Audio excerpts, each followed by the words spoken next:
केलं? अरे बाबा हे विचारायचं ना आपल्याला. नाही ते बघण्याआधी हे सांगायचं ना आम्हाला. ऐका, हे साहेब नकोच काय करणार. आम्ही बघतो ते त्याचा आदर करतो आम्ही. याचं काय माहिती नाही आम्हाला. येतो ते आपण. आवाज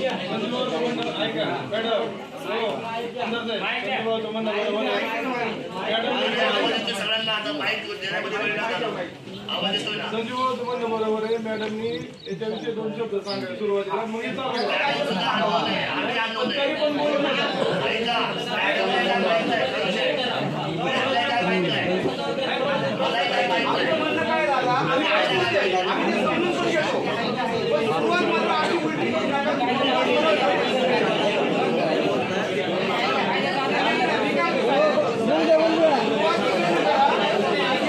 हे सगळं बनवून आपण त्याचं काही तुम्ही काय केलं?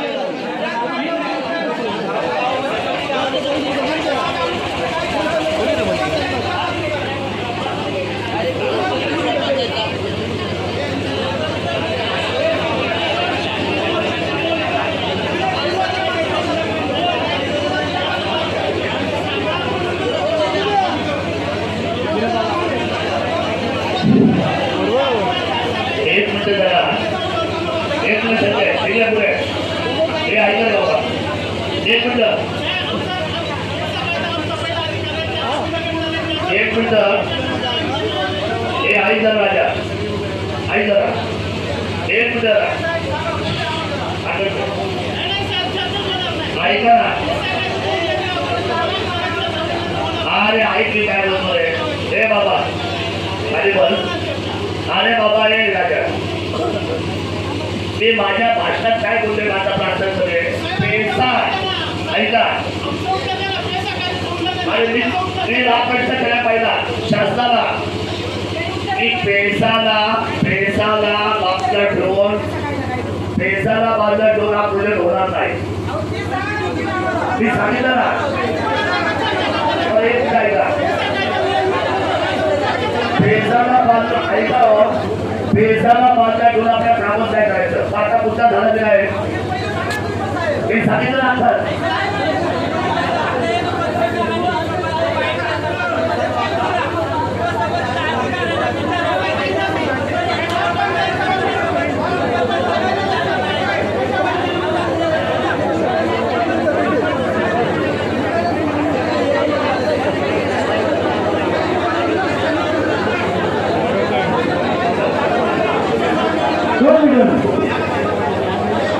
आपल्याला मीटिंग व्यवस्थित करायचंय. फक्त मुद्दा जो आहे ना खरं म्हणजे तो मुद्दा समजून घ्या. म्हणजे आम्ही जे बोलतोय ना की आपण मुद्दा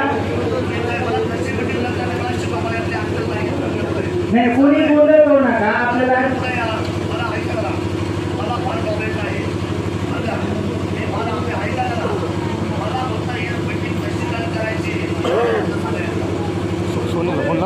तसं मुद्दा नाही आपण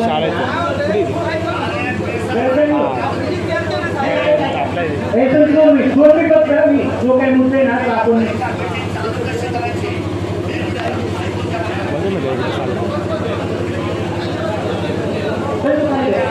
एक मिनिट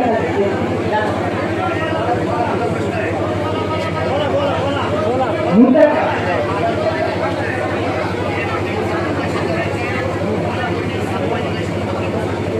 आपण साहेब हा जो रिपोर्ट आहे म्हणजे आमचा मुख्य मुद्दा काय किंवा आपला जो मुख्य मुद्दा काय असायला पाहिजे त्या अनुषंगाने खरं म्हणजे मीटिंग आहे. साहेब कोणी पण आपले जे महाराष्ट्र नियंत्रक मंडळाचे जे अधिकारी आहेत त्यांच्यासोबत ऑलरेडी आम्ही जाऊन चर्चा केली होती. दत्तावरून होते सगळं आपण ती चर्चा केलेली नाही. ऐका ना तेच मी म्हणतोय की आपण ऐकूनच घेत नाही तर कसं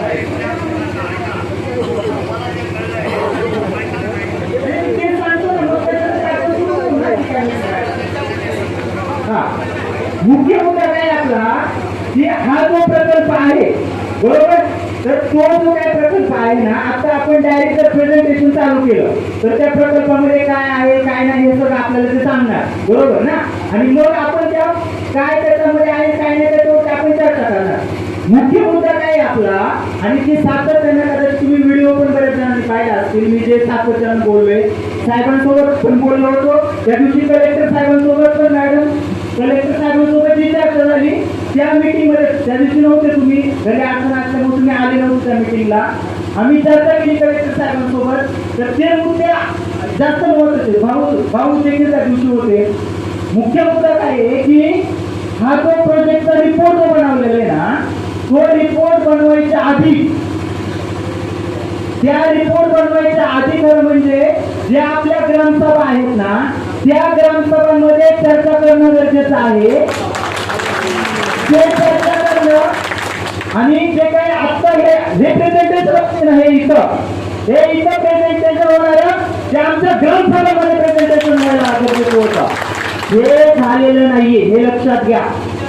जे काही पेसा कायदा जो आहे आपला, त्या पेसा कायद्यामध्ये स्पष्ट म्हणलेलं आहे, एकदम स्पष्ट आहे का, प्रत्यक्ष ऑलरेडी प्रत आहे आपल्याकडं. त्या पेसा कायद्यामध्ये स्पष्ट म्हटलेलं आहे, आपली जमीन घेण्यासाठी फक्त नाही, जेव्हा शासन किंवा कोणती एजन्सी जेव्हा एखादा प्रकल्प आणायचा आपल्या याच्यामध्ये काढूनच जाणार आहे. मला तुम्हाला वाचून दाखवतो, मग समजेल की मी काय बोलतोय ते.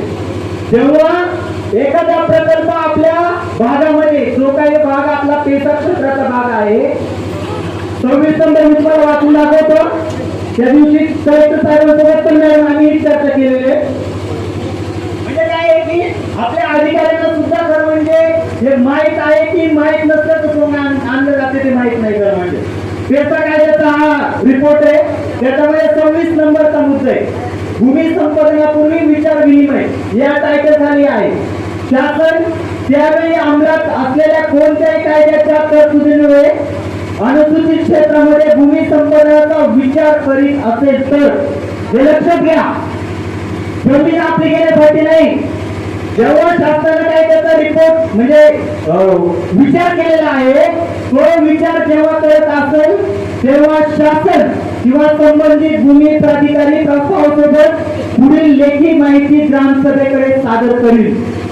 लेखी माहिती हा रिपोर्ट नाही, कसला रिपोर्ट आहे हा लक्षात घ्या.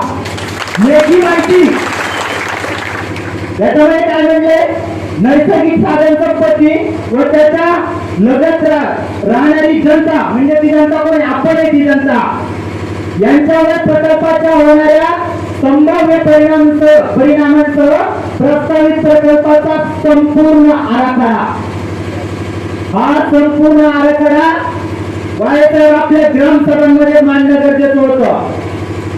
त्याच्यानंतर असं म्हटलंय की प्रस्तावित भूमी संपादनाचे तपशील, किती जमीन जाणार आहे, कोणाची जमीन जाणार आहे, कशासाठी काय, कोणकोणती जमीन वापरली जाणार आहे, याचा तपशील आमच्या ग्रामसभेमध्ये सादर करणं गरजेचं आहे.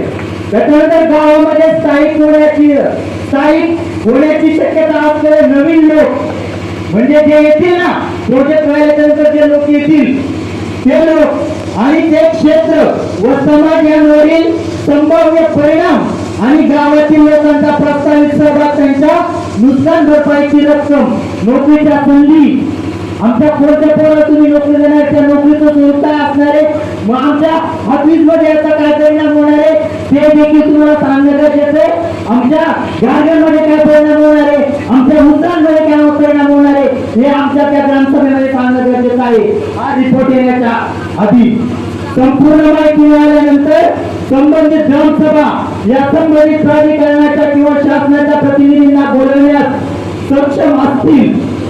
तुमचं लक्षात घ्या, समज पाठवलेल्या अशा सर्व व्यक्तींनी मुद्दाने स्पष्ट अचूक माहिती सादर करणे अनिवार्य आहे. अधिकाऱ्यांना समज कोण पाठवणार आहे, तहसीलदारांना समज कोण पाठवणार आहे, कोण, ग्रामसभा. हे लक्षात घ्या, कोणी अधिकारी आम्हाला समज पाठवू शकत नाही. आमची ग्रामसभा ठरवेल की कलेक्टर असतील किंवा तहसीलदार असतील, त्यांना समज देण्याचा अधिकार आमच्या ग्रामसभेला आहे. हे लक्षात घेण्याची गरज आहे. त्यानंतर पुनर्वसन आराखडा, पुनर्वसन आमच्या जमिनी जाणार आहेत ना, आमची गावं जाणार आहेत ना, पुनर्वसन कुठं होणार आहे, कसं होणार आहे, त्याचं स्वरूप काय असणार आहे सांगितलंय का आपल्या अजून स्वतंत्र सांगितलंय, हे सांगणं गरजेचं आहे. मला वाटतं की मी हे जे बोलतोय ना, अधिकाऱ्यांनी याची लिमिट करावे खरं म्हणजे. एकच मिनिट फक्त. तर मला वाटतंय की हे जे काही थोडक्यात तुमच्या सगळ्यांच्या लक्षात आलेलं असेल की आम्ही सुरुवातीला जे म्हणत होतो जे बोलायचं, तर जे बोलायचं आहे ग्रामसभेला संपूर्ण अधिकार आहेत. जेव्हा आता हा जो रिपोर्ट आहे तो रिपोर्ट मी स्वतः वाचलेला, आमच्यापैकी बऱ्याच जणांनी तो रिपोर्ट वाचलेला आहे. त्या रिपोर्ट मध्ये काय आहे काय नाही त्यामध्ये तुम्ही बऱ्याच जणांमध्ये आता जे काही प्रचार चालू आहे त्याच्यातून माहीत झालेला आहे. मुख्य मुद्दा काय आहे, हा रिपोर्ट तुम्ही कशाच्या आधारावरती बनवला आहे, आधार काय या रिपोर्टला, कोणाची परवानगी घेतलेली आहे, हा मुख्य मुद्दा आहे. म्हणून आमदार महोदयांना माझी एक नम्र विनंती आहे की आजची आपली जी सभा आहे ना, जेव्हा हा रिपोर्टवरती आपण चर्चा करू ना, ऑटोमॅटिक रुपयात येणार आहे. 21 तारखेची जी जनसुनवाई आहे ना ती आता होऊन जाणार आहे, आता होणार आहे ना.